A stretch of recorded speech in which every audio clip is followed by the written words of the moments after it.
If your laptop is already connected to the Wi-Fi, but it says that there is no internet access, then in today's video, I'll teach you how you can fix that problem.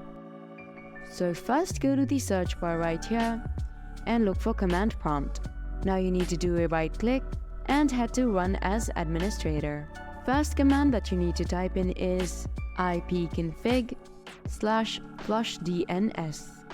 Once that is done, the second command is netsh winsock reset. Now all you need to do is restart your device and your internet should work just fine. However, if that did not solve the problem, then what we're going to do is we're again going to the search bar, then type in run. Now type in ncpa.cpl. This is going to open the network connections tab for you.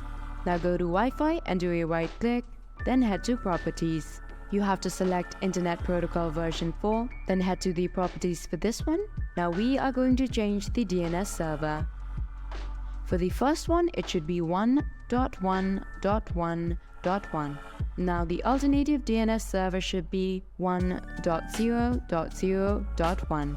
Now go ahead and click on OK. Then again, finally, you have to restart your device. After you come back, I'm sure that you're going to have internet access. Hope I was able to help you out.